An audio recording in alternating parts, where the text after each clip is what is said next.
آج جہلم کا ایک زبردست قسم کا رسوائے زمانہ انسان، اور مرزا علی الجہلمی کئی سوال ایسے ہیں جن کا جواب باقی ہے تو ابن تیمیہ کی کیا بات کرتا ہے، کہاں پہ راجہ بھوج، کہاں پہ گنگو تیلی۔ حضرات گرامی کا تیری اوقات کیا ہے، تیری حیثیت کیا ہے، تیرا مقام اور منصب، تیرا مرتبہ کیا ہے؟ ہر ابن تیمیہ سے محبت کرنے والا تیرے وجود کے پر تھوکے گا، تیرے کردار پہ تھوکے گا، تیری سیرت پہ تھوکے گا، تیرے نسب العین پہ تھوکے گا، تیرے نظریے پہ تھوکے گا۔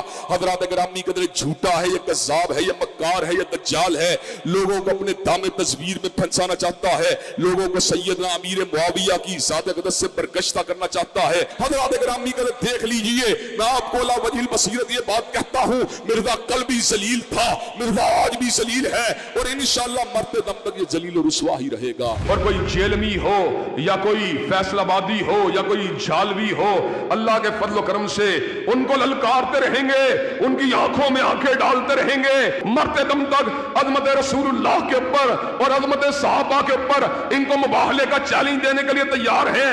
جب چاہو ہمارے مرکز میں آؤ، جب چاہو ہمیں جہلم میں بلا لو، تعالوا ندعو ابناءنا وابناءکم ونساءنا ونساءکم وانفسنا وانفسکم ثم نبتہل فلنجعل لعنت اللہ الکاذبین۔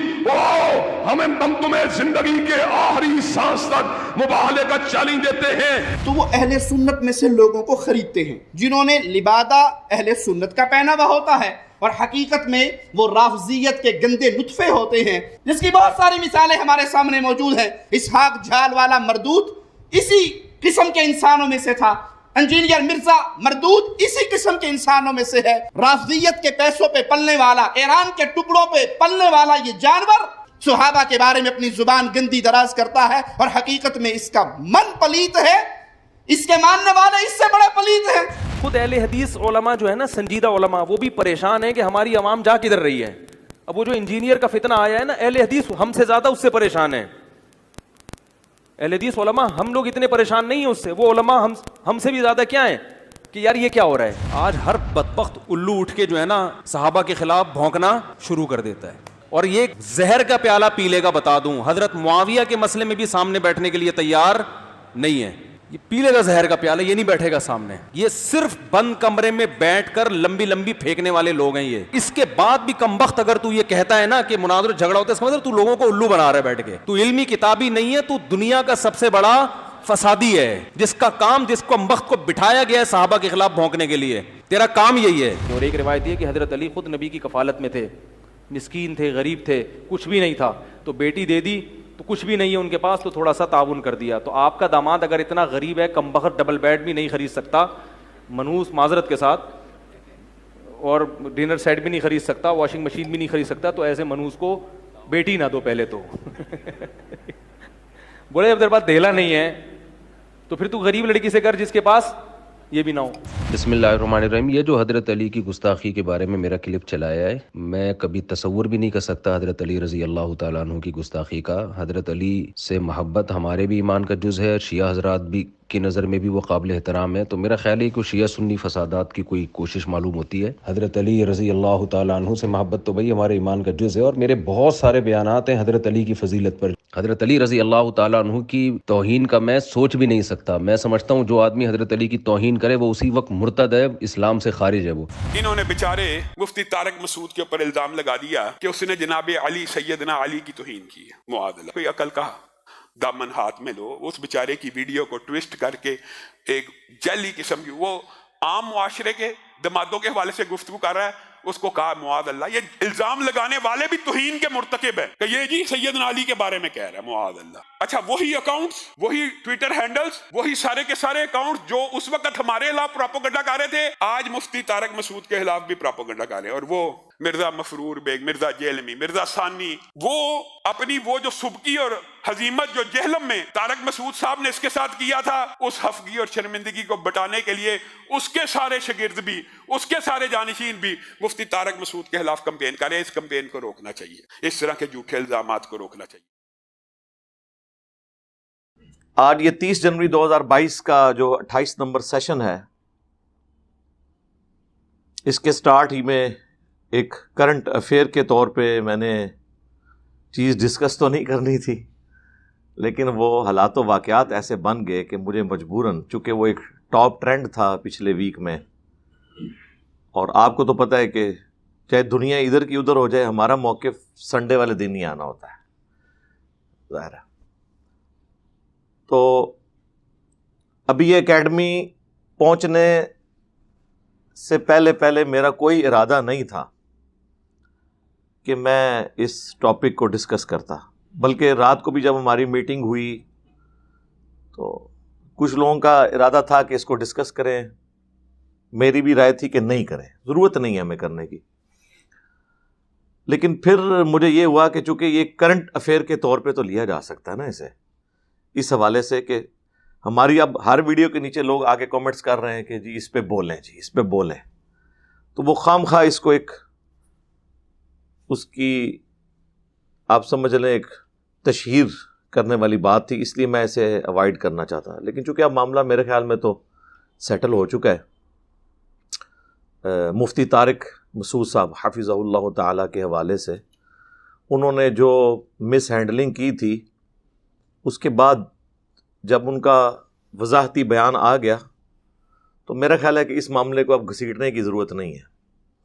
یہ خام خواہ ایک مسلمان کو جان بوجھ کر گستاخی کی طرف دھکیلنے والی بات ہے، جب وہ اپنی اس بات کی وضاحت کر دے، اپنا رجوع ریکارڈ کروا دے۔ لیکن معذرت کے ساتھ یہ سارے رویے کہ معافی کے باوجود بھی، وضاحت کے باوجود بھی کسی کو معاف نہ کرنا، یہ تلخ رویے ہمارے انہی علماء کے ہی پیدا کرتا ہے۔ اب جب وہی معاملہ ان کو درپیش ہے تو میرا خیال ہے اب ان کو احساس ہو جانا چاہیے کہ جب آپ کسی شخص کو گستاخ رسول، گستاخ صحابہ، گستاخ اہل بیت کہتے ہیں تو اس پہ پھر کیا گزرتی ہے، جبکہ وہ ہو بھی نہ۔ یہ لوگ تو اپنی چرب زبانی کی وجہ سے، اپنی لمبی زبانوں کی وجہ سے، اپنی ذاتی رائے دیتے ہوئے اس رائے کو بعد میں بھوگ دیتے ہیں۔ یہ ذاتی رائے دی تھی نا مفتی صاحب نے، خام خواہ ضرورت کوئی نہیں تھی مولا علی رضی اللہ تعالیٰ عنہ علیہ السلام کا ذکر اس طریقے سے کرنے کی، لیکن چونکہ اب انہوں نے کلیریفیکیشن دے دی کہ میرے دل میں کوئی ایسی بات نہیں تھی، بس مجھ سے تھوڑا سا اس حوالے سے، بلکہ خیر یہ تو انہوں نے نہیں کہا، کاش یہ بھی ساتھ وہ کہتے۔ ہم تو صحیح بخاری اور صحیح مسلم کی احادیث بیان کرتے ہیں، اس سے بڑھ کر قرآن کی آیات پیش کرتے ہیں، اور اس پر یہ ہمیں گستاخ رسول، گستاخ صحابہ اور گستاخ اولیاء جو ان کے نزدیک اولیاء ہے اس کا فتویٰ لگاتے ہیں۔ اب یہ گرمائش جب ان تک پہنچی ہے تو آپ دیکھیں کہ کتنی تکلیف ہو رہی ہے، اور وہابی اور دیوبندی اکٹھے ہو گئے ہیں، یعنی اہل حدیث اور دیوبندی، اور وہ اکٹھے ہو کر میرے اوپر الزام لگا رہے ہیں کہ اس نے ٹرینڈ چلایا ہے۔ بھائی کروڑوں کی تعداد میں تو دیوبندی ہیں سب کانٹیننٹ میں، ان سے تو ٹرینڈ نہیں چل سکا اور میں نے چلا لیا۔ میں اس ویڈیو کے اندر اللہ کی قسم اٹھا کے کہہ رہا ہوں کہ مجھے تو اگلے دن پتا چلا ہے کہ یہ کوئی معاملہ ہوا ہے، وہ بھی شام کے وقت۔ فرحان جب میرے پاس آیا، میں نے کہتا جی یہ کیا ہو گیا جی، میں نے کہا یار ابھی تم موٹر بائک کھڑی کر رہے ہوگے تو مجھے یہ پتا چلا ہے، اور یہ تو کل کا معاملہ ہے۔ ظاہر ہے ہم تو ٹویٹر وغیرہ، میں تو اس طرح کی چیزوں سے دور رہتا ہوں، یوز ہی نہیں کرتا۔ تو ویڈیو مجھے اس ویڈیو سے پتا چلا جس میں میرے اوپر الزام لگا ہوا تھا کہ میں نے یہ سب کچھ کروایا، تو مجھے پتا چلا کہ اچھا کیا ہو گیا۔ اصل میں ان کے اندر کا گند باہر نکل آتا ہے نا، یہ سب کچھ خود کر رہے ہوتے ہیں تو یہ سمجھتے ہیں کہ دوسرے بھی یہی حربے استعمال کرتے ہوں گے، تو اس لیے پھر ان کے لیے الزام لگانا آسان ہو جاتا ہے۔ خود یہ چندے کھاتے ہیں لوگوں کے، یہ سمجھتے ہیں کہ دوسرے لوگ بھی اسی طریقے سے لے کے کھاتے ہوں گے۔ تو میرا اس معاملے سے کوئی لینا دینا نہیں ہے، نہ مجھے کوئی اس معاملے کی کوئی خوشی ہے۔ میں نہیں سمجھتا کہ علمی اختلاف جو ہے وہ اس لیول تک جائے کہ آپ کسی کی زندگی ونریبل کر دیں۔ ظاہر ہے جب آپ گستاخی کا فتویٰ لگا دیں، کسی کے اوپر قادیانیت کا فتویٰ لگا دیں، تو انڈیا، پاکستان، بنگلہ دیش میں تو آپ نے اس کی زندگی سٹیک پہ لگا دی، سیدھی سی بات ہے، کیونکہ یہاں پر ان پڑھ لوگوں کی اکثریت ہے، تو وہ تو کسی کی توبہ قبول ہی نہیں کرتے، وہ تو اپنا فیصلہ خود سناتے ہیں، اپنی عدالت خود قائم کرتے ہیں۔ لاکھ کوئی جسٹیفیکیشن دیتا رہے وہ قبول نہیں کرتے. بہرحال چونکہ ہمارا پلیٹ فارم اس وقت الحمدللہ یعنی اسلام ایز اے ریلیجن اس اعتبار سے سب سے بڑا پلیٹ فارم ہے، ہم اس پلیٹ فارم سے ریکویسٹ کریں گے سارے فرقوں کے مسلمانوں کو، بریلوی، دیوبندی، اہل حدیث، شیعہ، کہ مفتی صاحب کی وضاحت کے بعد اب کوئی ضرورت باقی نہیں رہتی ہے کہ اس معاملے کو اس طریقے سے اچھالا جائے یا ان کی زندگی میں مشکل کریٹ کی جائے. باقی یہ بات ضرور ہے، یہ مکافات عمل کا قانون ہے کہ جو گڑھا آپ کسی اور کے لیے کھود رہے ہوتے ہیں آپ کو یہ پتہ نہیں ہوتا کہ کبھی آپ بھی اس میں آ کے گڑیں گے. یہ سارے وہابی علماء یعنی دیوبندی اور اہل حدیث اور اس میں بریلوی بھی شامل ہیں، انہوں نے مل کے کتنے سال تک میرے اوپر کمپین چلائی بخاری اور مسلم کی احادیث بیان کرنے کے اوپر کہ یہ گستاخ صحابہ ہے. اور کتنا ظلم ہے، گستاخ صحابہ کہتے ہیں. بھئی صحابہ تو 1 لاکھ سے زیادہ ہیں، آپ خود ہمیں بتاتے ہیں. ان میں یہ 3 بندے ہیں، حضرت معاویہ، حضرت عمر ابن عاص، حضرت مغیرہ ابن شعبہ رضی اللہ عنہم اجمعین. 3 بندوں کو آپ نے صحابہ کہہ دیا. یہ تو اسی طریقے سے ہے کہ پاکستان میں اگر 3 بندے کوئی جرم کریں تو پوری پاکستانی قوم کو کہہ دیا جائے. ہاں جو کام اکثریت قوم کر رہی ہو وہ تو آپ کہہ سکتے ہیں. اکثریت تو خلفائے راشدین کے ساتھ تھی اس زمانے میں بھی، آج بھی. تو یہ جملہ آپ چینج کریں، آپ کہا کریں گستاخ بنو امیہ. گستاخ صحابہ کہاں سے؟ صحابہ سے آپ کا کیا لینا دینا؟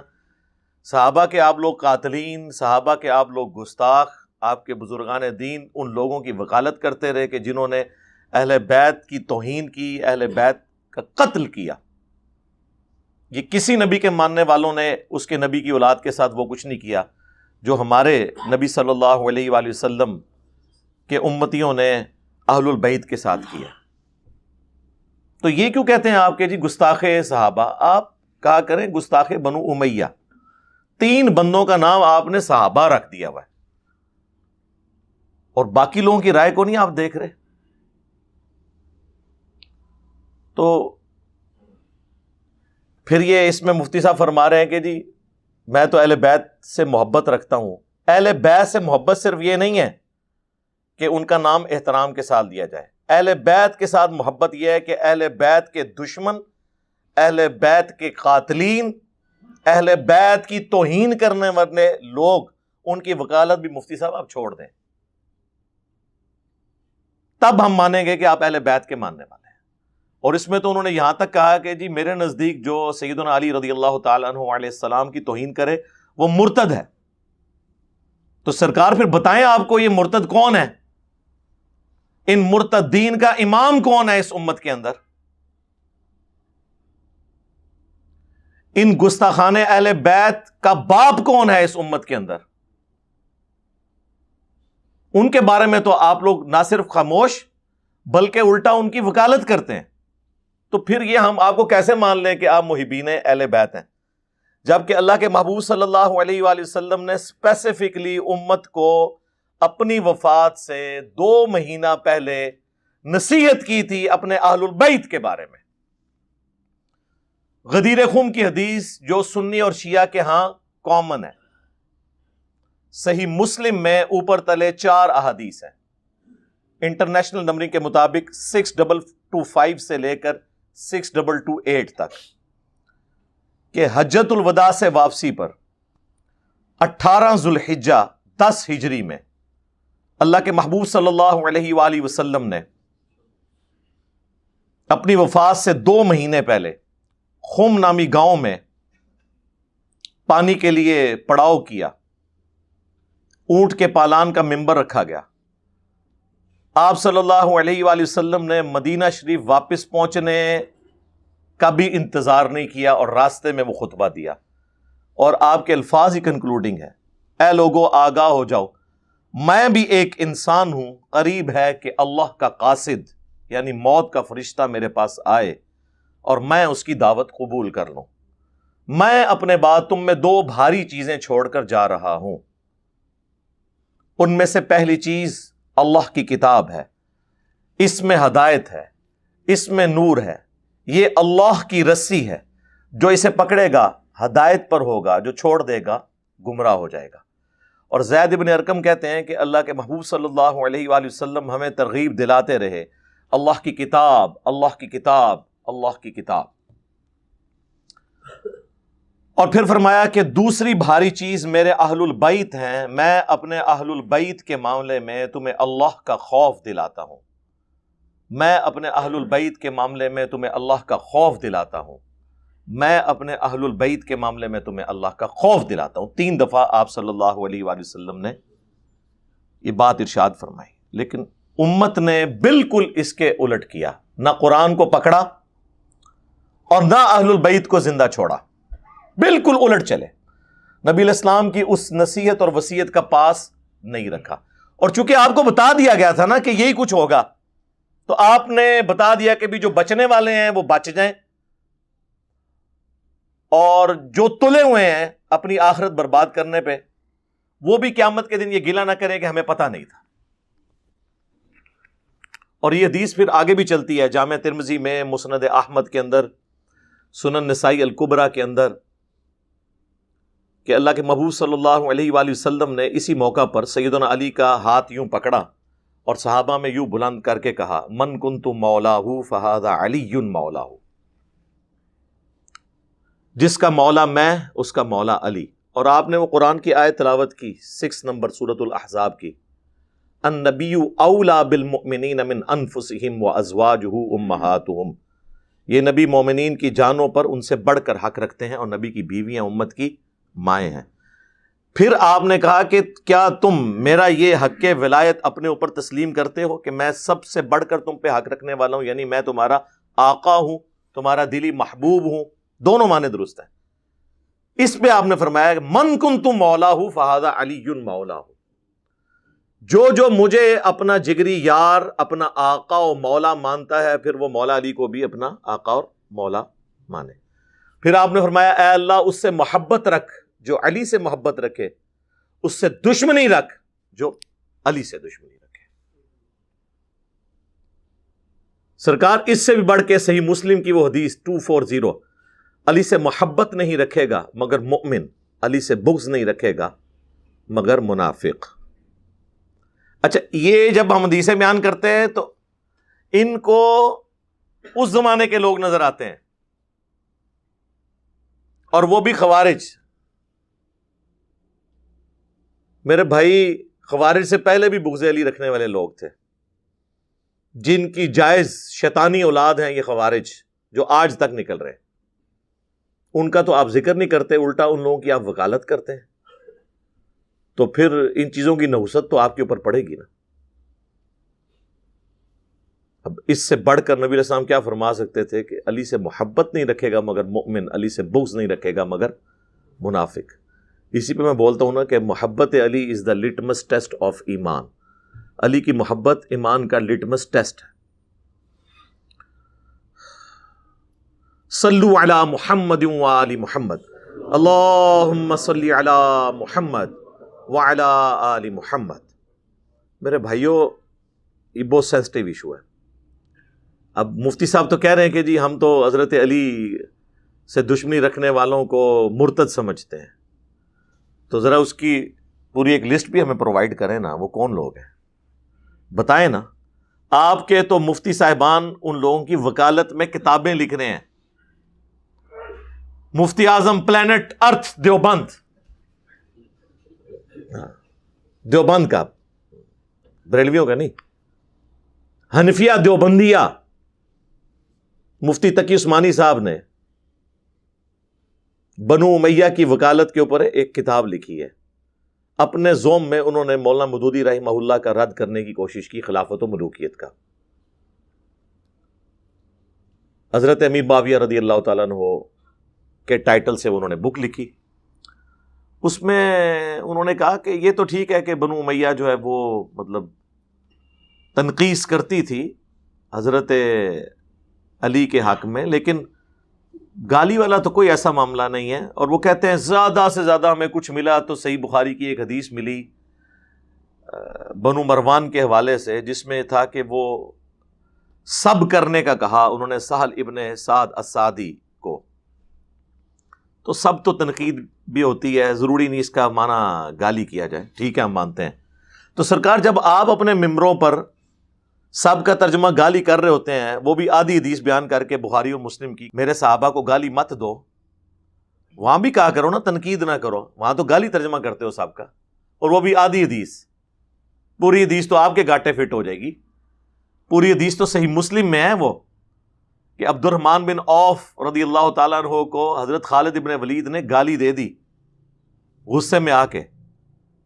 اللہ کے محبوب صلی اللہ علیہ وآلہ وسلم کو جب شکایت پہنچی تو آپ نے خالد ابن ولید کو ڈانٹ کے کہا کہ خالد اب تم میرے صحابہ کو برا مت کہو، گالی مت دو، اگر تم احد پہاڑ کے برابر سونا خیرات کر دو نا تو میرے صحابہ نے جو ایک مد 600 گرام خیرات کیا تھا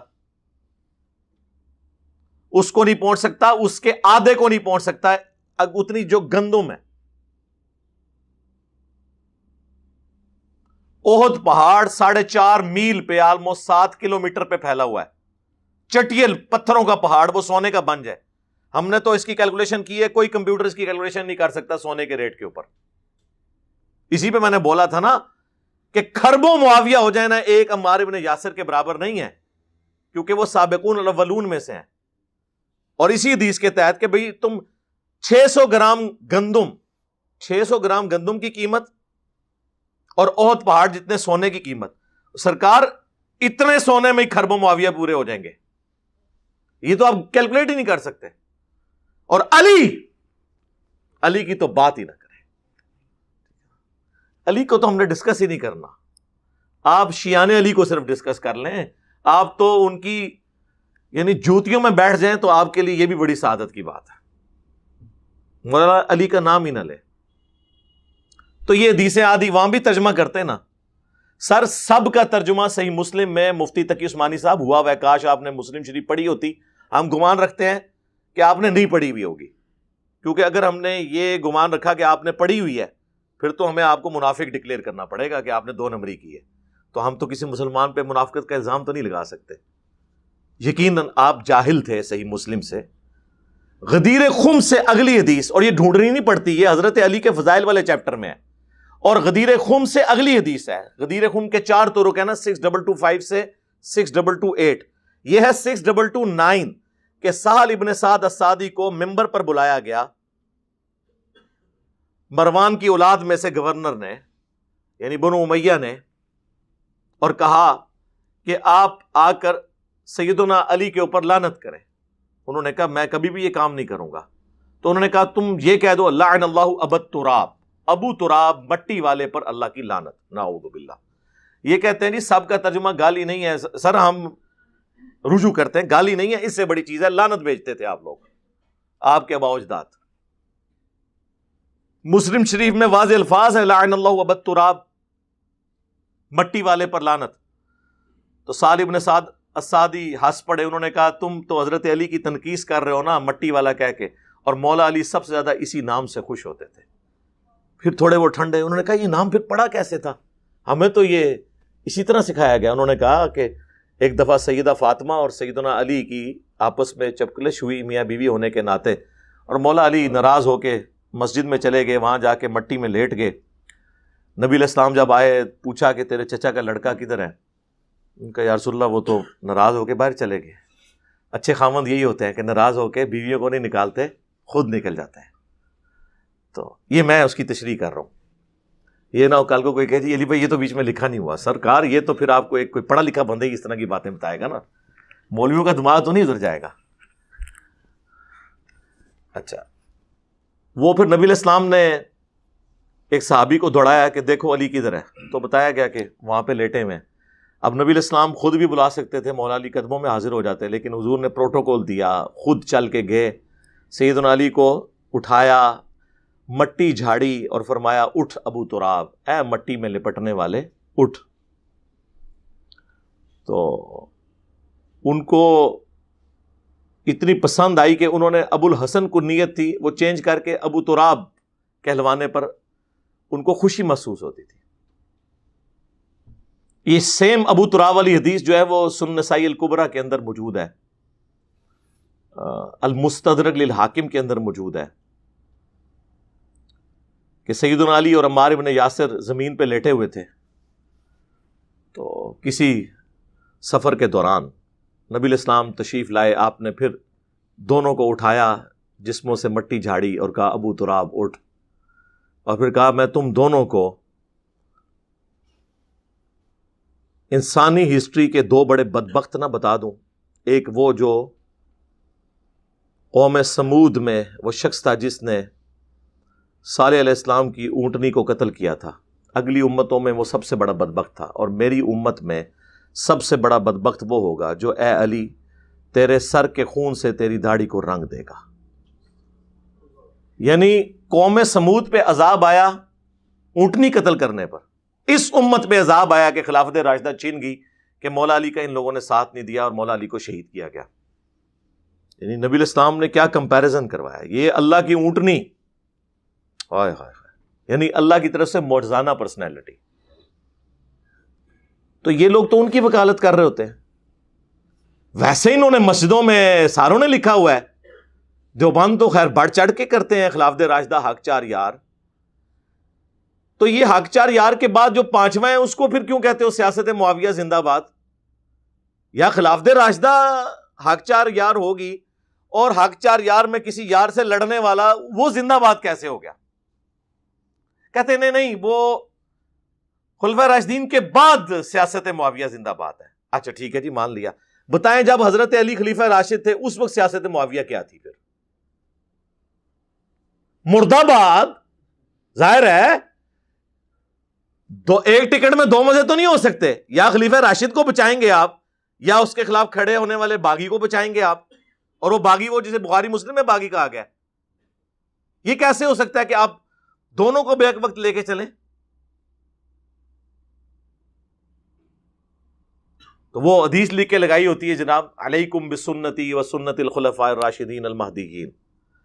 تو حضرت عثمان کے خلاف جو لوگ کھڑے ہوئے وہ تو ہو گئے باغی آپ کے نزدیک. حضرت علی کی دفعہ آپ کو یہ حدیث ہی بھول جاتی ہے. یہ حدیث جامع ترمذی، ابو داؤد، ابن ماجہ میں ہے. میرے بعد تم بہت اختلاف دیکھو گے، دین میں نئی نئی بدعتوں سے بچنا. علیکم بسنتی و سنت الخلفاء الراشدین المہدیین، تم پر میری سنت اور میرے ہدایت یافتہ خلفاء کی سنت لازمی ہے. نبی علیہ السلام نے خلفاء راشدین کے خلاف بغاوت کرنے والوں کو اہل بدعت قرار دیا ہے، جو کوئی بھی ہو. ان کی آخرت کا فیصلہ نہیں کر رہے، دنیا میں ان کی ایکٹیویٹی بدعت تھی. پھر ابو داؤد میں، ترمذی میں حدیث ہے کہ میرے بعد خلافت علی منہاج النبوہ 30 سال تک رہے گی.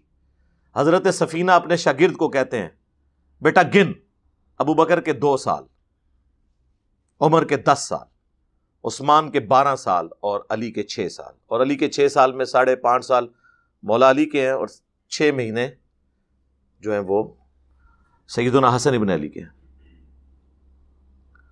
تو وہ شاگرد ان کا کہتا ہے کہ یہ بنو امیہ، بنو زرقا، نیلی آنکھوں والے تو کہتے ہیں کہ علی علیہ السلام خلیفہ ہی نہیں ہے. یہاں پہ امام ابو داؤد نے علی علیہ السلام لکھا ہے. جو مولویوں نے عربی میں لکھا رہنے دیا، اردو میں رضی اللہ عنہ کر دیا. اسلام 360 میں بھی آپ دیکھیں گے عربی میں علیہ السلام لکھا ہے، اردو میں رضی اللہ عنہ. یہ مولوی جب ترجمہ کر رہا تھا، بےایمان آدمی، اس کو شرم نہیں آئی اس وقت؟ اور صرف یہی نہیں، صحیح بخاری میں 3748 نمبر حدیث میں برأس الحسین علیہ السلام لکھا ہوا ہے. یعنی حسین علیہ السلام کا سر کاٹ کر ایک تشت میں عبید اللہ ابن زیاد گورنر یزید کے سامنے لا کر رکھا گیا. ان لوگوں پر اللہ کی لعنت، اللہ کے فرشتوں کی لعنت، تمام لعنت کرنے والوں کی لعنت جنہوں نے حسین ابن علی کے ساتھ یہ ظلم کیا. تو امام بخاری نے لکھا برأس الحسین علیہ السلام، حسین علیہ السلام کا سر. انہوں نے جناب sunna.com میں آپ جائیں، یہاں لکھا ہوا ہے حسین علیہ السلام، اردو میں لکھ دیا ہے حسین رضی اللہ عنہ.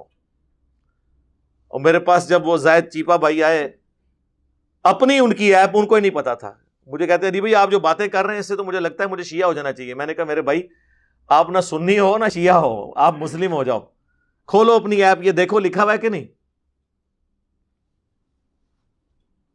صحیح بخاری 6318 فاطمہ اور علی کے ساتھ لکھا ہے امام بخاری نے علیہ السلام، ان دونوں پر اللہ کی سلامتی ہو۔ خیر، یہ لوگ کہتے ہیں کہ علی علیہ السلام خلیفہ ہی نہیں ہے، تو حضرت سفینہ جو نبی علیہ السلام کے آزاد کردہ غلام تھے، انہیں اتنا غصہ آیا، انہوں نے کہا کہ یہ تو ان کی پیٹھ سے جھوٹ نکلا ہے، حق تو یہ ہے کہ ان کی جو حکومت ہے شریر ترین ملوکیت بادشاہت ہے اس دنیا میں۔ وہ کہتے ہیں نہیں، وہ اصل میں نا انہوں نے شریر ترین بادشاہ جو ہے نا وہ بعد کے لوگوں کو کہا ہے، کیونکہ حضرت سفینہ 74 ہجری میں فوت ہوئے ہیں، تو حضرت معاویہ تو 60 ہجری میں فوت ہو گئے تھے۔ سرکار ٹھہر جاؤ، صبر کرو، ہمیں لا دینا انہوں بچ جڑے بیمس بنا رہے ہوندے نے، صبر کرو، بتاتے ہیں تمہیں۔ تو میرے بھائی یہ حدیث ایک نہیں ہے، اسی کا ایک طریق جو ہے وہ مسند احمد میں ہے، مشکات میں بھی، کہ نبی علیہ السلام نے فرمایا کہ میرے بعد خلافت علی منہاج النبوہ ہوگی اور اس کے بعد کاٹ کھانے والی ملوکیت شروع ہو جائے گی، یعنی کنزیکٹو بات، کوئی گیپ نہیں ہے اس میں۔ اور خلافت راشدہ 30 سال تو ہمیں پتہ چل گیا۔ آگے چلیں، اسی حدیث کا ایک طریق مسند ابی داؤد 43 میں ہے، جب حضرت سفینہ کہتے ہیں نا 30 سال خلافت ہے، تو وہ ان کا شاگرد کہتا ہے کہ پھر حضرت معاویہ کیا ہوئے اگر خلافت ختم ہو گئی، یعنی ان کو بھی پتہ چل گیا کہ کام ختم ہو گیا۔ تو انہوں نے کہا وہ مسلمانوں کا پہلا بادشاہ ہے، ہم حضرت معاویہ کو خلیفہ نہیں مانتے میرے بھائی، ہاں جی وہ بادشاہ ہیں۔ خلافت ایک ٹرم ہے جو اسپیسیفکلی خلفائے راشدین کے لیے یوز ہوگی، ویسے آپ نے اس کو اگر لغت کے معنوں میں لینا ہے تو بے شک آپ عمران خان کو بھی خلیفۃ المسلمین کہتے ہیں، لیکن جب آپ اصطلاحاً لفظ لیں گے نا اس میں وہ ملک ہیں، خلیفہ نہیں ہے۔ اچھا، مسند ابی داؤد 43 کے اندر تو یہ الفاظ ہیں کہ جی پہلا بادشاہ معاویہ ابن ابی سفیان ہے۔ یہ حدیث جب المصنف ابن ابی شیبہ میں آتی ہے تو اس میں تو مزید سخت الفاظ ہیں کہ یہ لوگ سخت گیر بادشاہ ہیں اور ان کا پہلا بادشاہ معاویہ ابن ابی سفیان ہے رضی اللہ تعالی عنہما۔ ہم تو ظاہر احترام سے ہی نام لیں گے۔ تو خلافت راشدہ یہ ہو گئی، خلافت راشدہ کے خلاف کھڑے ہونے والے لوگ، ان کی سیاست کیسے زندہ باد ہو سکتی ہے؟ مردہ باد نہیں کہہ سکتے، کم از کم زندہ باد تو کہنا چھوڑ دو یار، اتنا تو ضمیر اپنا مردہ نہ کر لو کہ اس لیول کے اوپر اتر آؤ۔ اب آ جائیں جی، وہ بعض لوگوں کو وہ باغی والی بات ہضم نہیں ہوئی ہوگی تو سن لیں جناب، صحیح بخاری اور صحیح مسلم دونوں میں یہ حدیث موجود ہے کہ نبی صلی اللہ علیہ وآلہ وسلم نے مسجد نبوی کی تعمیر کے دوران جب عمار ابن یاسر کو دیکھا کہ باقی لوگ ایک ایک پتھر لے کر آ رہے ہیں اور عمار ابن یاسر نے 2 پتھر اٹھائے ہوئے ہیں، آلموسٹ اس وقت 60 سال کے قریب ان کی عمر تھی، 93 ایئرز کی ایج میں جنگ صفین میں شہید ہوئے ہیں۔ 60 سال کے قریب ایک بندے کی عمر ہے اور باقی جوان لوگ ایک ایک پتھر اٹھا رہے ہیں، لیکن یہ ایمان کی طاقت سے 2 پتھر اٹھائے ہوئے ہیں۔ حضور کو اتنا پیار آیا، آپ نے اپنے مبارک ہاتھوں سے، صحیح بخاری کے الفاظ ہیں، ان کے جسم سے مٹی جھاڑی اور انہوں نے کہا وائے عمار، یعنی تو اسلام کے لیے اتنی خدمت کر رہا ہے لیکن تجھے ایک باغی جماعت قتل کرے گی، تو انہیں اللہ اور جنت کی طرف بلائے گا اور وہ جماعت آگ کی طرف بلا رہی ہوگی، جہنم کی طرف بلا رہی ہوگی۔ تو یہ حدیث بخاری میں بھی ہے، مسلم کے اندر بھی موجود ہے، جو ناسبیوں کے گلے میں اٹکی ہوئی ہے۔ بھئی اگر آپ لوگوں نے عمار کو نہیں مارا ہوا تو کیوں پریشان ہے؟ پریشانی تو نہیں آپ کو ہونی چاہیے۔ ویسے تو آپ پوری امت کو یہ حدیث سناتے رہے، مولا علی کے حوالے سے موقوفاً روایت فضائل صحابہ احمد بن حنبل کی کتاب میں، وہ اردو میں ترجمہ ہو کے آ گئی ہے، ہمارے سٹال پہ نو پروفٹ نو لاس پہ اویلیبل ہے۔ 2000 حدیث ہیں، اس میں 2 روایتیں ہیں، 952 اور 964 کہ مولا علی نے فرمایا تھا میری وجہ سے 2 فرقے جہنم میں جائیں گے اور 2 فرقے گمراہ ہوں گے، ایک میری محبت میں غلو کر کے، ایک میری دشمنی میں۔ وہ کہتے ہیں دیکھ لیں یہ جو رافضی ہے ان کے بارے میں مولا علی نے فرمایا تھا، سرکار تواڈے بارے بھی فرمایا سی، اللہ معافی دے آپا۔ وہ ہمارے شہزاد بھائی ایک دفعہ ایک اہل حدیث بھائی کو بتا رہے تھے کہ اس طرح دو فرقے جہنم میں جائیں گے، ایک محبت میں اور ایک دشمنی میں. تو وہ اہل حدیث بھائی پوچھنے لگے کہ یہ محبت والے تو ہمیں پتہ ہے، شیعہ ہیں، رافضی ہیں، یہ دشمنی والے کون ہیں؟ تو انہوں نے کہا اللہ معافی دے آپاں اسی ہیں نا، اور کون آ. ہاں، اور لائف سٹوری میں آپ دیکھ نہیں رہے شاہد بھائی اور بلال بھائی کے ساتھ ایک بھائی نے آگے تعارف کروایا، جب پوچھا کہ آپ کا پہلا فرقہ کون سا تو کہنے لگے ناسبی، یعنی کہ اہل حدیث، یعنی کہ دیوبندی. اب لوگ بول کے کہہ رہے ہیں، ان کو پتہ نہیں تھا کیونکہ انہیں تو ایک سائیڈ کی پکچر بتائی گئی تھی نا. تو سر اگر رافضی جہنمی ہیں تو ناسبی بھی جہنمی ہیں. رافضیوں کی اکثریت غالی شیعہ میں موجود ہے اور ناسبیوں کی اکثریت غالی سنیوں میں موجود ہے، اور غالی سنی اہل حدیث اور دیوبندی. اب بریلویوں میں بھی تھوڑا بہت ہے لیکن وہ پھر بھی بہرحال کافی بہتر ہے. تو آپ لوگ تو ہمیں خود یہ حدیثیں سنایا کرتے تھے، ہمیں دونوں پارٹیوں کے بارے میں کیوں افتؤمنون ببعض الکتاب وتکفرون ببعض، کتاب کے کچھ حصے کو مانا، کچھ کا کفر کر دیا آپ لوگوں نے. پوری بات بتاتے ہیں نا، پہنچا کے آتے ہیں نا. اور نہیں جی وہ ناسبی تو حضرت علی کے زمانے میں خارجی تھے. نہیں سر، نا سنن نسائی میں حدیث ہے، مشکات میں موجود ہے کہ خوارج قیامت تک نکلتے رہیں گے اور ان کی آخری جماعت دجال کے ساتھ مل کے مسلمانوں کے خلاف لڑے گی. سرکار حضور نے فرمایا ہوا ہے کہ ناسبی قیامت تک رہنے نے سر. ہاں جی، تو آڑے کو بھی قیامت تک ٹائم ہے، اپنا دفاع کر کے دکھا دو. اب یہ جو حدیث ہے عمار کو باغی جماعت قتل کرے گی، یہ اتنی بھاری حدیث ہے، اس کا بوجھ امت میں کوئی نہیں اٹھا سکا. اس کے بعد تو کوئی گنجائش نہیں رہ جاتی نا، کیونکہ مسند احمد میں اوپر تلے 4 احادیث ہیں، ان کے طرق تو بے شمار ہیں مسند احمد میں، باقی کتابوں میں، کہ یہ ابو الغادیہ ایک اصحاب شجرہ صلح حدیبیہ کا صحابی تھا جس نے عمار ابن یاسر کو قتل کیا، اور مسند احمد کے الفاظ ہیں عمار کا قاتل اور مال لوٹنے والا جہنم کی آگ میں ہے. اور مسند احمد میں ہی موجود ہے کہ حضرت عمر بن عاص نے جب آ کے حضرت معاویہ کو بتایا کہ عمار تو قتل ہو گیا، اور رسول اللہ نے فرمایا تھا کہ باغی جماعت قتل کرے گی، پتہ دونوں کو تھا. تو حضرت معاویہ نے ایسی باطل تعویل کی، انہوں نے کہا ہم نے مارا ہے عمار کو، یہ تو علی اور اس کے ساتھیوں نے لا کے میدان جنگ میں ہمارے نیزوں کے آگے پھینک دیا. کڈی کہانی کرائی سرکار. تو پھر باقی کتابوں میں ملتا ہے کہ مولا علی کو جب یہ بات پہنچی نا، غامدی صاحب کہتے ہیں نہیں مولا علی نے حدیث عمار کیوں نہیں سنائی؟ اس بندے کو سناتے حدیث عمار جسے پتہ تھی خود، اور وہ باطل تعویل کر رہا تھا. جی سر، تعویل مولا علی نے سے اگلی بات بھی سنائی ہے سرکار، آپ کو تو پتہ نہیں ہے نا. مولا علی کو جب یہ خبر پہنچی نا کہ معاویہ نے یہ ورڈکٹ دیا، تو مولا علی نے کہا اچھا پھر اس کا مطلب ہے کہ حمزہ ابن عبد المطلب کا قاتل خود رسول اللہ تھے، کہ نہ وہ لے کر آتے احد کے اندر اور نہ وہ شہید ہوتے. بھائی جو حمایت میں لڑنے آیا ہوتا ہے اور وہ شہید ہو جاتا ہے، تو جس کی حمایت میں آیا ہوتا ہے وہ قاتل ہوتا ہے، اسے مروانے کے لیے لایا وہاں پہ. یہ حدیث عمار اتنی وزنی حدیث ہے، اس سے جان نہیں چھڑا سکتے. یہ بخاری مسلم میں نہ ہوتی تو کب کی انہوں نے ذبح کر دی ہوتی. اب یہ ذبح بھی نہیں ہو سکتی. اور حدیث متواتر ہے، کئی اصحاب سے ہے یہ حدیث. خود حضرت معاویہ بھی راوی ہیں اس کے، عمر بن عاص بھی راوی ہیں، ام سلمہ بھی راوی ہیں، عمار بن یاسر بھی راوی ہیں، مولا علی بھی راوی ہیں، ابو سعید خدری بھی راوی ہیں. ابو سعید کے حوالے سے بخاری مسلم میں آیا. ابن حجر اسقلانی نے ابو الغادیہ کو بچانے کے لیے یہ کہہ دیا کہ اسے صلح حدیبیہ والی فضیلت کفایت کر جائے گی. تو محدث اعظم سعودیہ شیخ ناصر الدین البانی نے ان پہ گرفت کی سلسلہ احادیث صحیحہ کے اندر. انہوں نے کہا کہ نہ، یہ مشکل تعویل ہے. جب نبی الاسلام نے فرما دیا کہ عمار کا قاتل اور مال لوٹنے والا جہنم کی آگ میں ہے، تو اس سے صلح حدیبیہ والی فضیلت صحیح مسلم کی اٹھ گئی، کیونکہ اسپیسیفک حکم آ گیا. باقی ہم تو رضی اللہ عنہ ہی کہتے ہیں. ابو الغادیہ رضی اللہ تعالیٰ عنہ، ان کے نام کا ایک چیپٹر ہے مسند ابی الغادیہ مسند احمد کے اندر.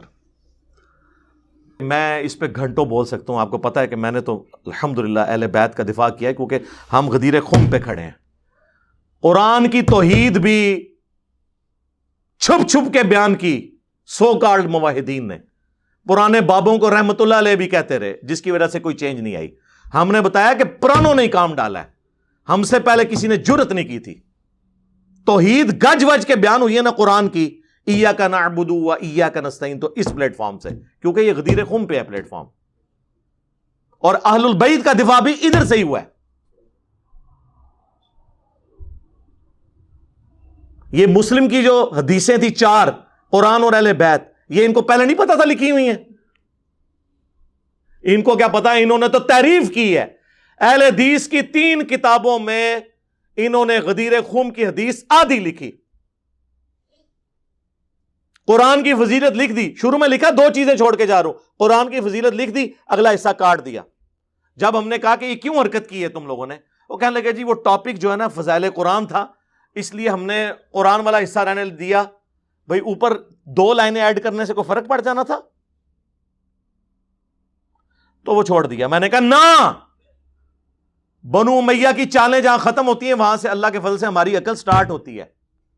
تم لوگوں نے اسی صفحے کے اوپر الموطا امام مالک کی, المستدرک الحاکم کی وہ حدیث کہ حجۃ الوداع پہ نبی علیہ السلام نے فرمایا تھا 2 چیزیں چھوڑ کے جا رہا ہوں, اللہ کی کتاب اور تمہارے نبی کی سنت, اسے مضبوطی سے پکڑ لینا, کبھی گمراہ نہیں ہوگے.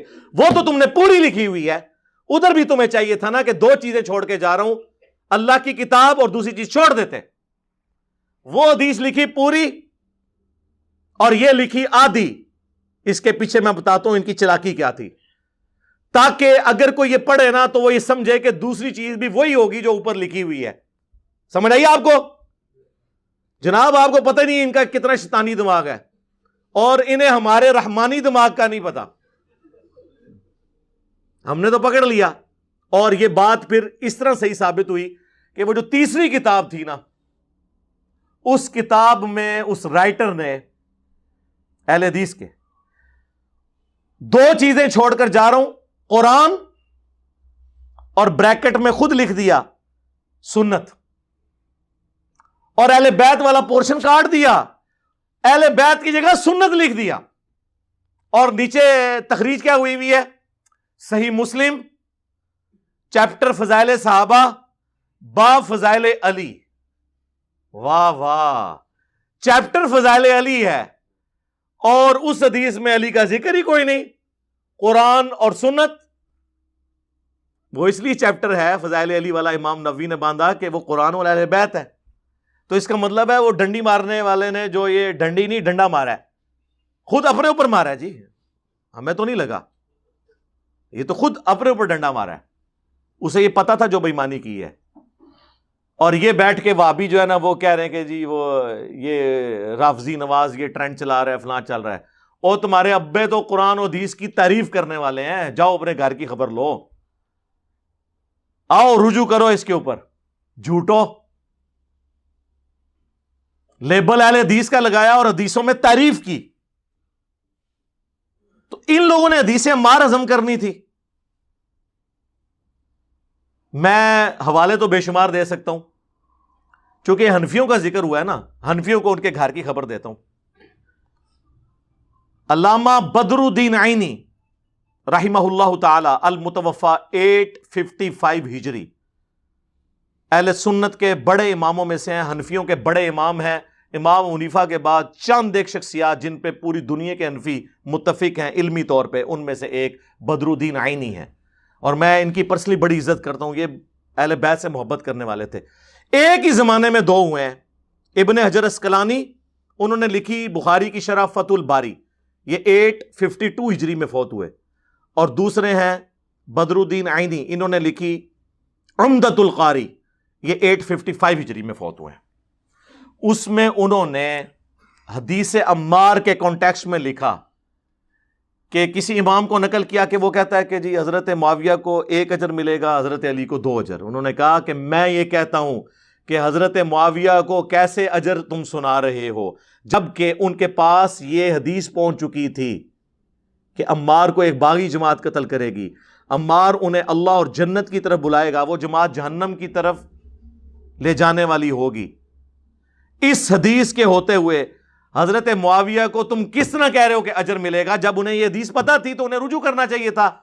کیا حضرت معاویہ اس بات پہ راضی نہیں ہے کہ انہیں برابر چھوڑ دیا جائے, چاہے جائے کہ 1 اجر بھی دیا جائے؟ ہاں جی دسو کہو انہوں رافضی بدرالدین عینی، عمدۃ القاری صحیح بخاری کی شرح، اور یہ بھی ڈکوسلا مچایا ہوا ہے، کسی زمانے میں ہم نے بھی بیان کیا، میں نے بہت پہلے رجوع کر لیا تھا۔ دیکھیں یہ جو حدیث ہے بخاری اور مسلم کی، وہ حکمران کے بارے میں ہے کہ حاکم وقت اگر اجتہاد کرے، یعنی اپنی سوچ کے مطابق قرآن و سنت کی روشنی میں کسی بات پر کوئی فیصلہ کرے، اگر وہ فیصلہ صحیح کرے گا تو اللہ کے محبوب صلی اللہ علیہ وآلہ وسلم نے فرمایا کہ اسے 2 اجر ملیں گے، اور اگر وہ غلط فیصلہ بھی کرے 1 اجر تو اسے ملنا ہے۔ یعنی مولا علی رضی اللہ تعالیٰ عنہ علیہ السلام اگر اپنی جنگیں غلط لڑتے تب بھی 1 اجر پاتے، الحمدللہ انہوں نے صحیح لڑی ہیں، 2 اجر ہے۔ مخالفین کا تو ذکر ہی نہیں، اس میں تو الفاظ ہیں حاکم اگر اجتہاد کرے، تو حضرت معاویہ تو حاکم ہے ہی نہیں تھے، وہ تو باغی تھے، حاکم تو مولا علی تھے، سمجھ آئی؟ اور اس طرح وہ بھی آپ حدیث یاد کر لیں، مسند احمد میں ہے، المستدرک للحاکم میں ہے، سنن نسائی الکبریٰ میں ہے، نبی علیہ السلام اپنی ایک زوجہ محترمہ کے گھر سے نکلے، حضرت ابوبکر عمر بھی ساتھ تھے، مولا علی بھی ساتھ تھے، راستے میں آپ کی جوتی ٹوٹ گئی، آپ نے وہ جوتی گانٹھنے کے لیے مولا علی کو دی، اور تھوڑا دور جا کے انتظار کیا کہ وہ گانٹھ لیں تو پھر چلتے ہیں۔ پھر نبی علیہ السلام نے صحابہ سے فرمایا کہ دیکھو اللہ نے مجھے قرآن دے کر مبعوث کیا، قرآن کی تنزیل کی خاطر مجھے کافروں کے خلاف تلوار اٹھانی پڑی۔ ظاہر نبی علیہ السلام نے تو کبھی مسلمانوں کے خلاف تلوار نہیں اٹھائی، لیکن تم میں ایک ایسا شخص ہے جسے قرآن کی تاویل کی خاطر، اس کی تفسیر کی خاطر تلوار اٹھانی پڑے گی۔ یہاں بریکٹ میں لکھتے ہیں مسلمانوں کے خلاف، کیوں؟ قرآن کی تفسیر مسلمانوں کے بارے میں، سورۃ الحجرات میں اللہ تعالیٰ فرماتا ہے اگر مسلمانوں کا کوئی گروہ باغی ہو جائے اس کے خلاف قتال کرو۔ اس آیت کی تفسیر سارے محدثین مولا علی کی جنگوں کو قرار دیتے ہیں، تو یہ امپلائڈ ہے کہ مسلمانوں کے خلاف ہے، ورنہ کافروں کے خلاف جنگیں تو حضرت ابوبکر عمر نے بھی لڑی ہیں، نہیں لڑی؟ یہ کافروں کی جنگ کا ذکر نہیں۔ کئی لوگ سوال کر رہے ہیں جی اس میں لفظ کوئی نہیں موجود کہ مسلمانوں کے خلاف، سر وہ امپلائڈ ہے نا، آپ فقہ الحدیث بھی تو سمجھے نا، حضرت ابوبکر عمر نے تو کافروں کے خلاف جنگیں لڑی ہوئی ہیں، یہ کافروں کے خلاف جنگ کی بات ہی نہیں تھی، یہ مسلمانوں کے خلاف جنگ کی تھی، ورنہ تو حضور ان کو کہتے، اس میں الفاظ ہیں، حضرت ابوبکر نے کہا انا یا رسول اللہ، آپ نے فرمایا لا، حالانکہ لا کے الفاظ آپ کی زبان پہ کبھی آتے ہی نہیں تھے۔ حضرت عمر نے کہا انا یا رسول اللہ، کیا میں ہوں وہ شخص؟ آپ نے فرمایا نہیں تم نہیں ہو، بلکہ وہ خوش نصیب شخص وہ ہے جو میری جوتیاں گانٹ رہا ہے۔ صحابہ مولا علی کی طرف دوڑے ان کو خوشخبری سنانے کے لیے، اور جب یہ بات سنائی تو وہ کہتے ہیں حضرت علی نے اپنے چہرے سے جو اظہار کیا اس سے ہمیں یوں لگا کہ مولا علی اس حدیث کو پہلے ہی جانتے ہیں۔ تو جسے یہ پتا ہو کہ میں نے آن دا بہاف آف پروفٹ تلوار اٹھانی ہے جنگ جمل صفین نہروان میں، اس کے بارے میں کہنا کہ وہ پچھتاتے تھے، سرکار پچھتاتے نہیں تھے، ان کا پچھتانا ویسے ہی ہے جیسے ہمارا بھی ہے، کاش یہ فرقے نہ بنے ہوتے۔ وہ پچھتانا ویسے ہی ہے کہ حضرت جبرائیل بھی بشارت دے رہے ہیں سیدہ مریم کو، جبرائیل کو دیکھ کے تو مریم کو یہ نہیں کہنا چاہیے تھا کاش میں مر کے مٹی ہو چکی ہوتی اس سے پہلے، کہ میں اب کیا منہ دکھاؤں گی جا کے کہ میری شادی بھی نہیں ہوئی اور میں ایک بچہ اٹھا کے لے آئی ہوں۔ کیا سیدہ مریم کو حضرت جبرائیل پہ یقین نہیں تھا؟ ہاں پکی قرآن تو ان ڈھکار بھی نہیں توڑے نکلنے۔ تو مولا علی اگر کہہ رہے ہیں مصنف ابن ابی شیبہ میں کاش جمل سے 20 سال پہلے میں مر گیا ہوتا، اس کا مطلب ہے کہ کاش یہ لوگ میرے مقابلے پہ نہ آتے۔ ان کی لاشوں پہ گریہ کر رہے ہیں مولا علی، مخالفین کی لاشوں پہ کہ انہیں ورغلا کے لے آئے۔ اس لیے تو پھر قنوت نازلہ پڑی نا، اللہم علیک بمعاویہ و اشیائی، مصنف ابن ابی شیبہ میں، اے اللہ معاویہ اور اس کے شیعہ کو برباد کر، عمر ابن عاص اور اس کے شیعہ کو برباد کر۔ اور مصنف ابن ابی شیبہ میں آتا ہے مولا علی سے پوچھا گیا مقتولین صفین کے بارے میں، مولا علی پھر پازیٹیو کہا کہ میں امید کرتا ہوں کہ ہمارے مخالفین بھی جو شہید ہوئے جنت میں جائیں گے۔ شہید کیا ہوئے؟ قتل ہوئے، اور میرے تو ظاہر ہے جائیں گے، اللہ کے نبی کھڑے ہیں مولا علی کے ساتھ۔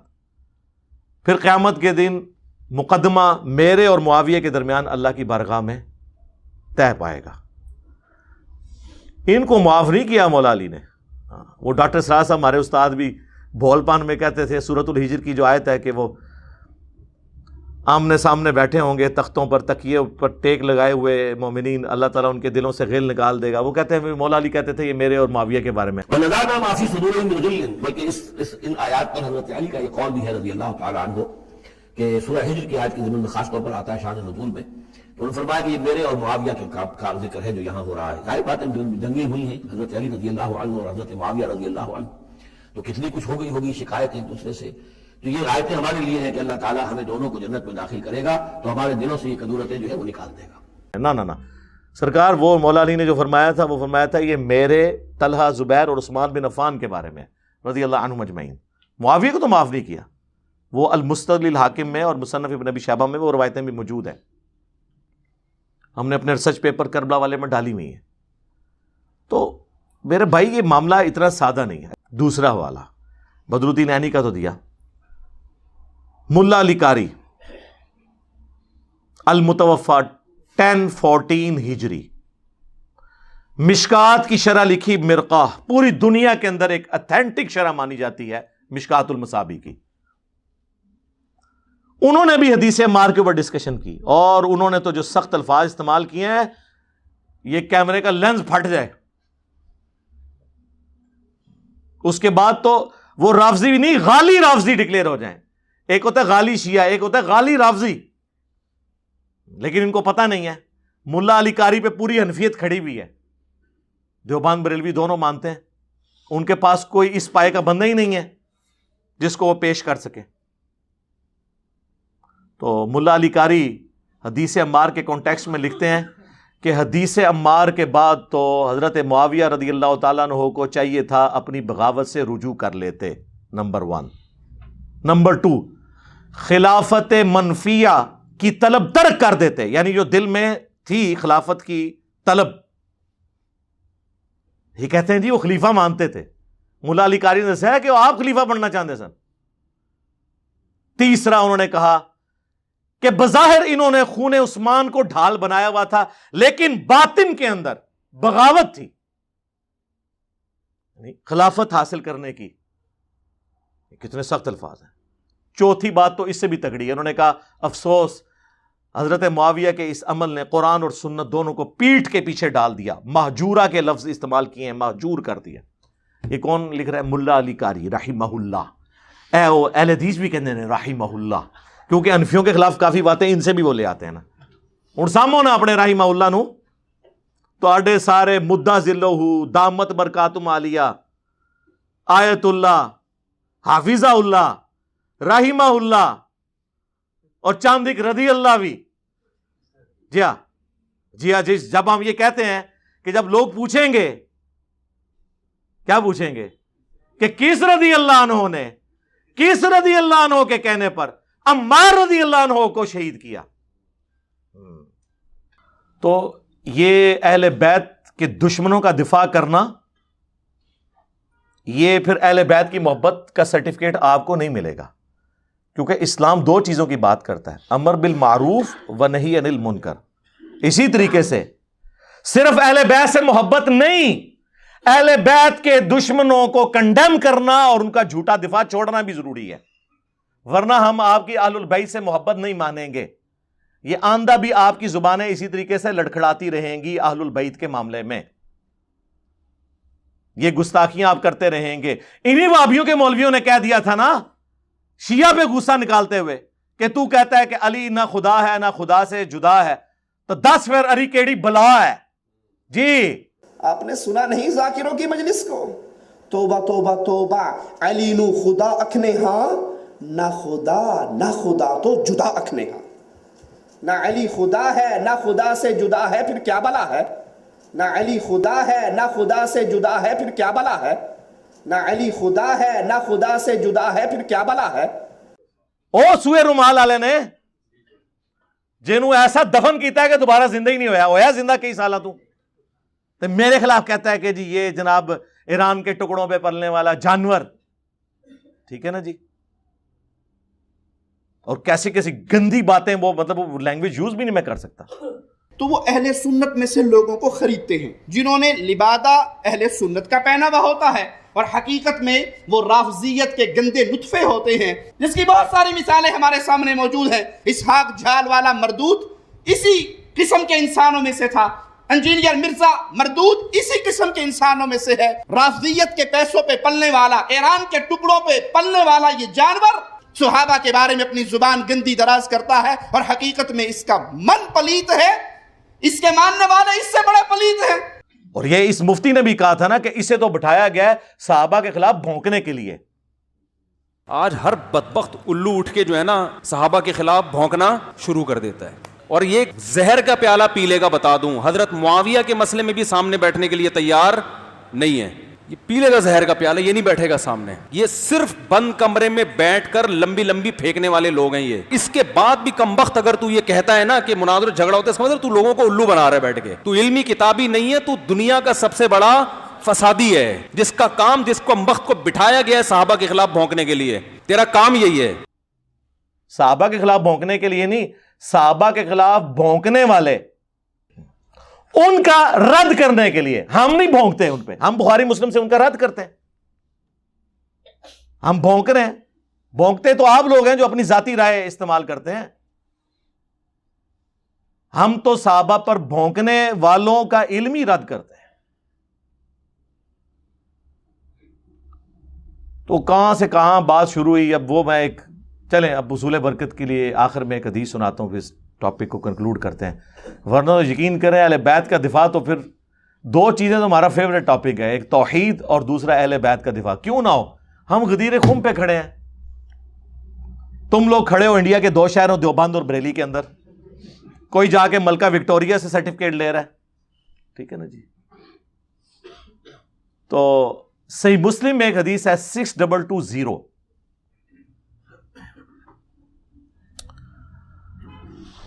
وہ حدیث وہ جو ایک گلے پھاڑنے والے مولوی نے کہا تھا نا لاہور کے وابی نے، اس نے کہا تھا کہ مجھ سے مباہلہ کر لو۔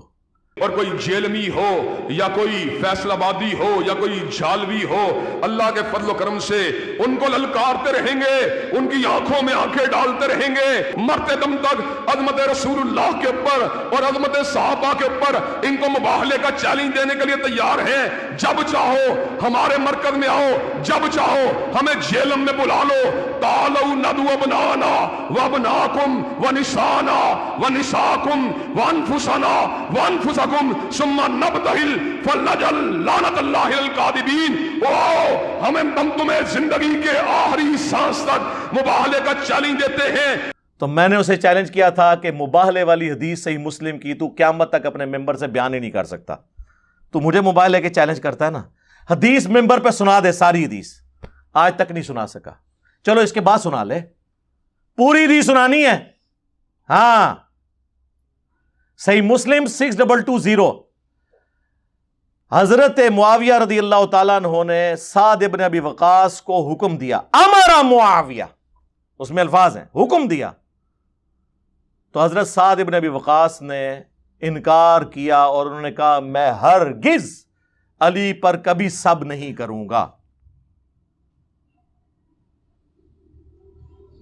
وہ کہتے ہیں جی دیکھیں اس میں الفاظ ہیں حکم دیا، اور پھر پوچھا اس لیے کہ انکار کیا تھا نا کہ تمہیں کون سی چیز مانے ہے کہ تم ابو تراب پر سب نہیں کرتے، یعنی لعنت، کیونکہ صحیح مسلم 6229 میں موجود ہے لعن اللہ ابا تراب۔ اور دوسرا جب بنو امیہ ابو تراب کہے نا تو سمجھ لیں یہ تنقیص کے لیے کہہ رہے ہیں، یہ لوگ علی ابن ابی طالب بھی نہیں کہتے تھے، کیونکہ علی کا مطلب ہے اونچی شان والا، وَهُوَ الْعَلِيُّ الْعَظِيمُ، اللہ کا نام بھی ہے لیکن اللہ کا نام ہے العلی، مولا علی کا نام علی ہے، یہ مخلوق ہے وہ خالق ہے۔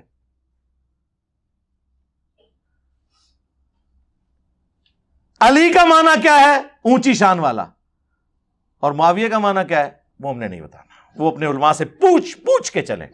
ہاں تو تمہیں کون سی چیز مانے ہے کہ تم علی پر سب نہیں کرتے؟ انہوں نے کہا معاویہ میں نے 3 باتیں ایسی سنی ہیں مولا علی کے بارے میں کہ مجھے ایک بھی مل جاتی نا تو سرخ اونٹوں سے، یعنی آج کی V8 سے بھی بہتر تھی۔ اور یہ کون کہہ رہا ہے؟ سعد ابن ابی وقاص، پہلے 10 مسلمانوں میں سے، 10 مبشرہ میں سے، نبی علیہ السلام کے ماموں، اور بخاری مسلم کے الفاظ، مولا علی کہتے ہیں میں نے کسی شخص کے لیے نہیں حضور سے سنا سوائے سعد ابن ابی وقاص کے کہ میرے ماں باپ تجھ پہ قربان، 7 تیر چلا کافروں کے اوپر. یہ وہ سعد ابن ابی وقاص ہے. اور وہ کہہ رہے ہیں میں تو شاہی کوئی نہیں علی دے مقابلے علی والی تو ایک فضیلت. تو انہوں نے کہا سن، جب غزوہ خیبر کا موقع آیا، اللہ کے نبی الاسلام نے فرمایا کل میں اس شخص کے ہاتھ میں جھنڈا دوں گا جو اللہ اور اس کے رسول سے محبت کرتا ہے. کوئی اتنی بڑی بات نہیں، اصل بات بعد والی ہے. اللہ اور اس کا رسول بھی اس سے محبت کرتے ہیں. ہم پوری رات اس شوق میں سوئے نہیں کہ شاید ہمیں بلا لیا جائے. اور مسلم شریف میں تو الفاظ ہیں، حضرت عمر کہتے ہیں اس سے پہلے مجھے کبھی بھی یہ تمنا نہیں تھی کہ حضور مجھے کسی لشکر کا امیر بنائے.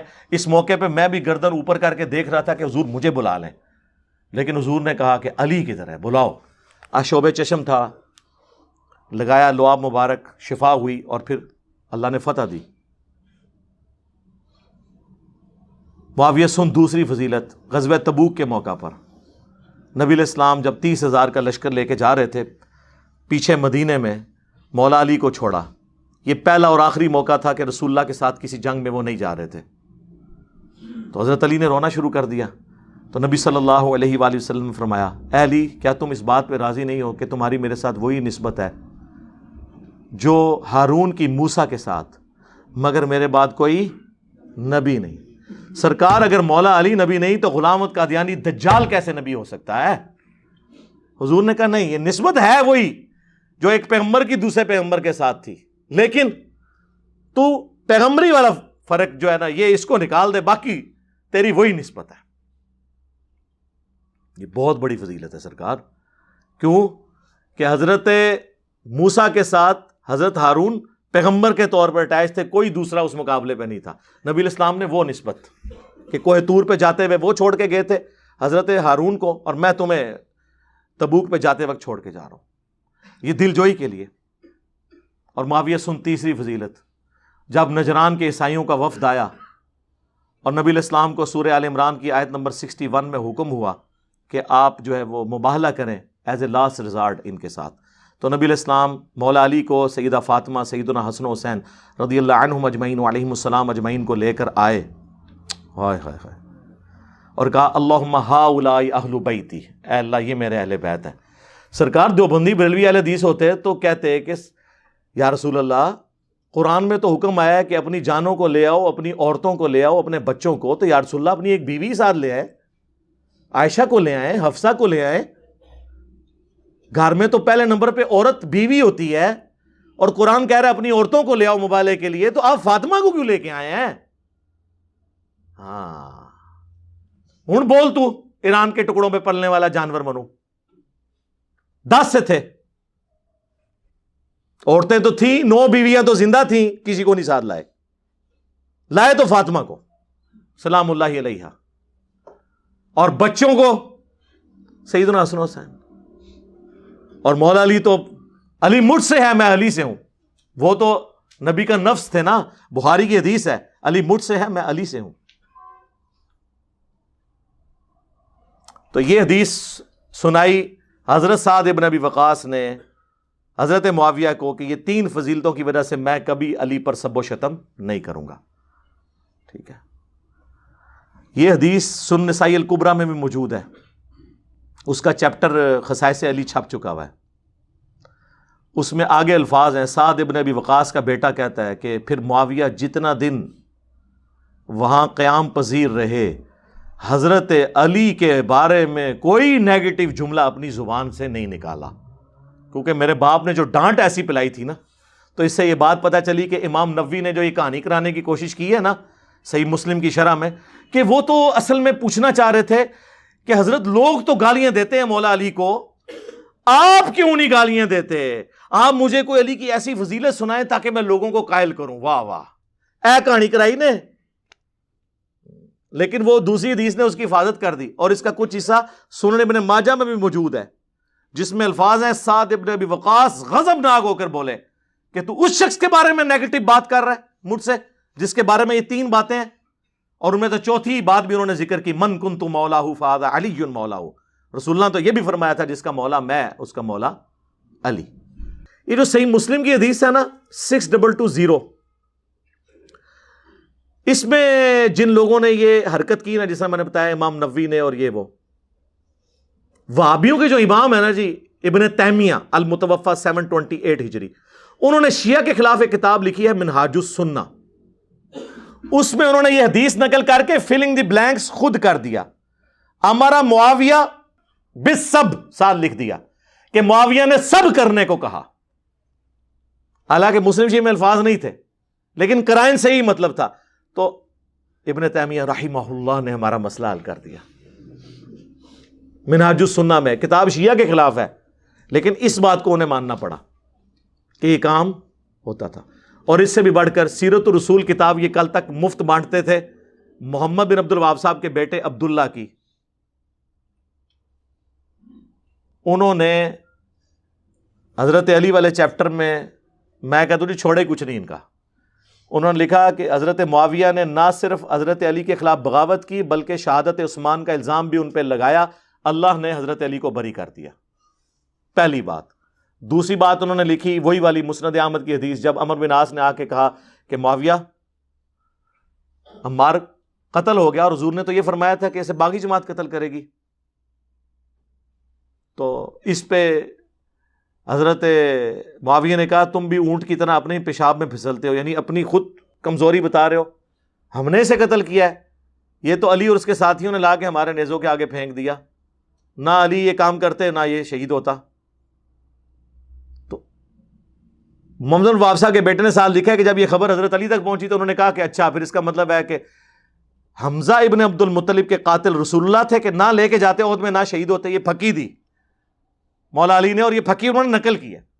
اور اینڈ پہ انہوں نے یہاں تک لکھا کہ بنو امیہ کے لوگ 60 سال تک ممبروں پر حضرت علی کی تنقیص اور گالم گلوچ کرتے رہے لیکن اللہ تعالیٰ نے حضرت علی کی شان کو بلندی کیا.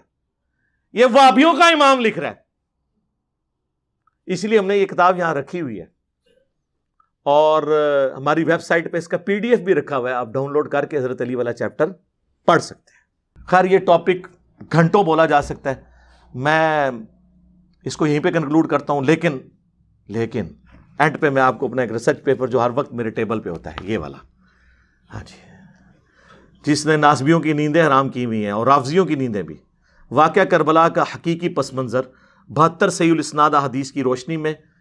یہ عربی میں بھی ہے، اردو میں بھی ہے، ہندی میں بھی ہے، انگلش میں بھی ہے، بنگلہ زبان کے اندر بھی ہے. ہماری ویب سائٹ ahlsunnatpak.com سے ڈاؤن لوڈ کریں. 200 حدیثیں اس کے اندر. 72 کا ٹائٹل میں نے شہدائے کربلا کی نسبت سے لیا، ورنہ ایک ایک نمبر پہ مثلا 33 نمبر پہ غدیر خون کی حدیث ہے، اس میں نے 8 طرق لیے ہیں اس کے، اور اس میں نے 6 بڑے بڑے ٹاپک کور کیے ہیں. میں آپ کو مختصر صرف ان کا ٹائٹل بتا دیتا ہوں. پہلا ٹاپک ہے منہج نبوی صلی اللہ علیہ وآلہ وسلم پر قائم خلافت راشدہ کی صحیح مدت کتنی تھی اور خلافت کے اہل حقیقی خلفائے راشدین کون تھے؟ ابو بکر، عمر، عثمان، علی اور حسن ابن علی رضی اللہ عنہم اجمعین. دوسرا، خلیفہ راشد سے بغاوت بدعت ہے. جنگ جمل، صفین اور نہروان میں سیدنا علی کی حقانیت اور شہادت سیدنا عثمان کے اصلی اسباب، جعلی نہیں. بخاری مسلم میں جو بنو امیہ سبب بنی ہے حضرت عثمان کی شہادت کی. تیسرا، رسول اللہ صلی اللہ علیہ وآلہ وسلم نے اپنی وفات سے 1 مہینہ پہلے بعد میں ہونے والے حکومتی بگاڑ کا ذکر غیبی خبروں کی شکل میں کر دیا تھا. چوتھے خلیفہ راشد سیدنا علی کے فضائل اور ان پر ممبروں سے لعنت کرنے کی بدعت کب اور کس نے ایجاد کی. اور 5واں، حضرت معاویہ رضی اللہ تعالیٰ عنہ کو حکومت مل جانے کے بعد سے بتدریج امت پہ کیسی ملوکیت مسلط ہوئی جس کا بھیانک نتیجہ کیا نکلا. اور 6 نمبر پہ سیدنا حسین ابن علی کے فضائل اور یزید ابن معاویہ کی ملوکیت میں اس کے گورنر عبید اللہ ابن زیاد کے ہاتھوں سیدنا حسین کی شہادت. یہ 6 ٹاپک پہ 200 احادیث ہیں. آپ مفت ڈاؤن لوڈ کریں، مفت ڈاک میں بھی یہ بھی، اور اس کے ساتھ 12 کا پیکج ہے. 9 ریسرچ پیپرز ہیں انکلوڈنگ دس، اور 3 اذکار کارڈ ہیں. یہ 12 کا پیکج پورے پاکستان میں آپ فری منگوا سکتے ہیں. صرف ڈاک کا TCS کا 300 روپے خرچہ دیں گے آپ. صبح 9 بجے سے لے کر شام 5 بجے تک ہماری اکیڈمی کا نمبر کھلا ہوتا ہے 032159000162. اس پہ رابطہ کریں. انشاءاللہ تعالی یہ ڈاک آپ کے گھر آ جائے گی. انشاءاللہ آپ یہ پڑھیں، پروفیشنل پی ڈی ایف ہم نے رکھ دیا ہوا ہے اپنی ویب سائٹ پہ، کیونکہ انڈیا کے لوگ کہتے ہیں یہاں ڈاک نہیں آ سکتی، تو سرکار ہم نے پروفیشنل پی ڈی ایف رکھے ہوئے ہیں، آپ ڈاؤن لوڈ کر کے پرنٹ نکال لیں، ان کے اوریجنل پرنٹ آپ کے نکلیں گے انشاءاللہ تعالیٰ. اچھی کوالٹی میں ہم نے پی ڈی ایف ahlsunnatpak.com پہ رکھے ہوئے ہیں. تو یہ شکریہ مفتی طارق مسعود. ہاں وہ لائف سٹوری میں آ کے کتنے لوگ کہہ رہے ہیں کہ مفتی صاحب کی وجہ سے علی بھائی کا تعارف ہوا. تو یہ بھی مفتی صاحب اگر یہ کام نہ ڈالتے سیدنا علی کے بارے میں تو مجھے کیسے موقع ملتا. پھر یہ کہتے ہیں یار وہ خام خواہ ٹاپک ہر وقت یہی ڈسکس کرتا ہے. سرکار اب ہر وقت تو نہیں میں نے ڈسکس کیا، تسی کام پا رہے ہو تو میں ڈسکس کر رہا. ہاں میں نے اس کو موضوع نہیں بنایا، لیکن یہ نہیں ہوگا کہ آپ کام ڈالیں اور ہم آپ کو ویل لیفٹ کر دیں. فل ٹاس منو ملے اور میں باؤنڈری نہیں سرکار اسٹیڈیم سے باہر نہ پھینکوں. ہاں یہ ہو نہیں سکتا. تو اے ہوں سمجھ آ کے ہوں بال گم گئی تھوڑی. ہاں جی گم گئی. صلو علی محمد وآل محمد. اللہم صلی علی محمد وعلی آل محمد واصحاب محمد اجمعین الی یوم الدین. آمین.